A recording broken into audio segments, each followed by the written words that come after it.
រឿងប៉ុណ្ណសេដ្ឋីមានសទ្ធាប្រសើរជាងមានទ្រព្យការព្រះសម្ពុទ្ធបរមគ្រូទ្រង់គង់នៅក្នុងវត្តវេលវ័ននាក្រុងរាជក្រឹសក្នុងកាលនោះមានបុរសកំសត់ម្នាក់ឈ្មោះប៉ុណ្ណៈបាននាំភរិយានិងកូនស្រីម្នាក់ឈ្មោះឧត្តរាទៅជួលធ្វើការឲ្យសុមនៈសេដ្ឋីថ្ងៃមួយអ្នកក្រុងរាជក្រឹសបាននាំគ្នាលេងមហោស្រពកំណត់7ថ្ងៃឯសុមនៈសេដ្ឋីបានឮដំណឹងនោះហើយក៏បើកឲ្យទាសកម្មករទាំងឡាយទៅលេងមហោស្រពទាំងអស់គ្នាឯប៉ុណ្ណមាណពពុំបានទៅលេងមហោស្រពនឹងគេឡើយទើបសេដ្ឋីសួរថាប៉ុណ្ណហេតុអ្វីក៏មិនទៅលេងមហោស្រពនឹងគេប៉ុណ្ណមាណពឆ្លើយថាបបិទ្ធលោកសេដ្ឋីការទៅលេងមហោស្រពជាភារៈរបស់ជនអ្នកមានទ្រព្យសម្បត្តិឯខ្លួនខ្ញុំនេះក្រណាស់រកតែអង្គមួយនាលនៅលើផ្ទះមិនមានព្រោះហេតុនោះបានជាខ្ញុំបាទមិនទៅលេងនឹងគេសុមនៈសេដ្ឋីនិយាយថាពាក្យដែលអ្នកនិយាយនេះត្រូវណាស់យើងមិនដែលឮបុគ្គលណាមួយនិយាយដូចអ្នកឡើយបើដូច្នោះអ្នកយកគោនិងនាងគល់ទៅជួស្រែចុះប៉ុណ្ណមាណពក៏យកគោនាងគល់ទៅជួស្រែទៅពេលនោះព្រះសារីបុត្រចេញពីនិរោធសមាបត្តិហើយពិចារណារកបុគ្គលដែលគួរទៅសង្គ្រោះក៏បានឃើញប៉ុណ្ណមាណពនោះចូលក្នុងសំណាញ់ញៀនទើបលោកយកបាតនិមន្តសំដៅទៅស្រែដែលប៉ុណ្ណមាណពកំពុងភ្ជួរទៅដល់ហើយឈរងើយមើលឈើមួយដើមប៉ុណ្ណមាណពឃើញអាការៈដូច្នោះក៏ដាក់នាងគល់ចូលទៅថ្វាយបង្គំដោយសេចក្តីជ្រះថ្លាបានដឹងអព្យាស្រ័យរបស់ព្រះសារីបុត្រដែលត្រូវការដោយឈើស្ទន់នឹងទឹកហើយក៏ឡើងកាច់ឈើស្ទន់ដងទឹកទៅប្រគេន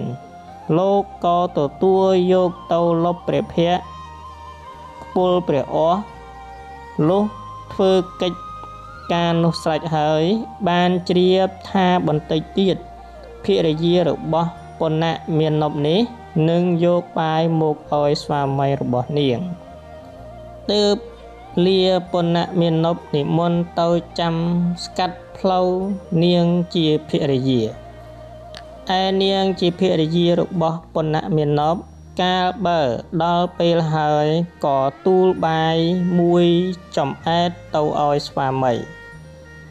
ទៅដល់ពាក់កណ្ដាលផ្លូវបានឃើញព្រះសារីបុត្រឈរស្ពាយបាតក៏គិតថាអញមានលៀបធំណាស់តើបានជួបនឹងស្រីបុណ្យដ៏ប្រសើរយ៉ាងនេះគិតដូច្នោះហើយយកបាយទាំងអស់ដាក់ក្នុងបាតទៅទើបនាងតាំងសេចក្តីប្រាថ្នាថាដោយផលនៃទាននេះខ្ញុំព្រះករុណាសូមឲ្យបានសម្រេចនៅគុណវិសេសដូចជាលោកម្ចាស់ព្រះសារីបុត្របានធ្វើផត្តានុមោទនាហើយក៏និមន្តហួសទៅឯនាងជាភរិយារបស់ប៉ុណ្ណមាណពនោះក៏មនីត្រឡប់ទៅផ្ទះវិញខំចាត់ចែងចំអិនអាហារម្ដងទៀតលុះចំអិនហើយក៏ដោះដាក់ភាជយកទៅឲ្យស្វាមីឯប៉ុណ្ណមាណពកាលបើមិនឃើញភរិយាយកបាយទៅឲ្យតាមទម្លាប់ពេលហើយក៏ចេះតែខំព្យួរដរាបដល់បានដីចំនួន32សិនដល់ថ្ងៃរសៀលបន្តិចមិនឃើញភរិយាយកបាយទៅឲ្យក៏ឈប់ព្យួរលេងគោឲ្យស៊ីស្មៅចូលទៅអង្គុយចាំភរិយាក្រោមម្លប់ឈើមួយដើមឯនាងភរិយាដើរទៅជិតដល់ហើយបានឃើញស្វាមីអង្គុយចាំដូច្នោះ ភ័យខ្លាំងណាស់ទើបគិតថាបើអញយកបាយទៅជូនដោយធម្មតាក្រែងគាត់វាយដូច្នេះអញត្រូវស្រែកប្រាប់ពីចម្ងាយនាងក៏ស្រែកប្រាប់ថាខ្ញុំប្រគេនបាយលោកកណ្ដាលផ្លូវអស់មួយដងទៅហើយបានជាយូរក្រយកមកជូនអ្នកសូមអ្នកទទួលយកបុណ្យឲ្យបានច្រើនជាងខ្ញុំចុះពុណៈមាននប់ឮដូច្នោះហើយត្រេកអរណាស់ស្រែកថាសាធុសាធុក៏ជូនបុណ្យដែលខ្លួនបានប្រគេនឈើស្ទន់និងទឹកដល់ភរិយាវិញពុណៈមាននប់បរិភោគអាហារហើយញ័រខ្លួនខ្លាំងណាស់ព្រោះហួសពេលក៏ដេកកើយផ្លូវភរិយាលក់ទៅដល់ភ្ញាក់ឡើងក្រឡេកមើលទៅកន្លែងដែលព្យួរស្រាប់តែឃើញក្រហមច្រាលក៏នាំភរិយាដើរទៅមើលឃើញដីដែលព្យួរបាន32សិននោះសុទ្ធតែមាសទាំងអស់ទើបនិយាយថាបុណ្យយើងឲ្យផលហើយតើបើដូច្នោះយើងត្រូវទៅក្រាបទូលព្រះរាជារបស់យើងក៏នាំគ្នាទៅក្រាបទូលដល់ព្រះបាទពឹមពិសាព្រះបាទពឹមពិសាត្រេកអរណាស់បានចាត់ចែងឲ្យរាជអាមាត្យយករទេះដឹកជញ្ជូនទៅចាក់គោក្នុងព្រះរាជវាំងបានគំនោ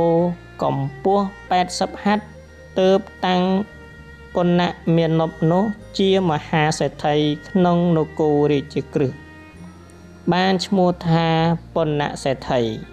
ក្នុងកាលជាខាងក្រោយមកព្រះបាទពឹមពិសាបានព្រះរាជទានដីភូមិមួយកន្លែងដល់ពុណៈសេដ្ឋីពុណៈសេដ្ឋីក៏បានចាត់ចែងសង់ផ្ទះធ្វើឃ្លាំងធ្វើកំពែងព័ទ្ធភូមិនោះហើយជញ្ជូនយកមាសទៅដាក់ក្នុងឃ្លាំងរបស់ខ្លួនទៅទើបនិមន្តព្រះសម្ពុទ្ធព្រមទាំងព្រះសង្ឃទៅថ្វាយមហាទានអស់7ថ្ងៃក្នុងថ្ងៃជាគម្រប់7ព្រះសម្ពុទ្ធទ្រង់សម្ដែងអនុពពីកថាលុះចប់កាលណាជនទាំង3រូបគឺពុណៈសេដ្ឋីភរិយារបស់ពុណៈសេដ្ឋីនិងនាងឧត្តរាជាកូនក៏បានសម្រេចដល់សត្តាបតិផលក្នុងពេលនោះ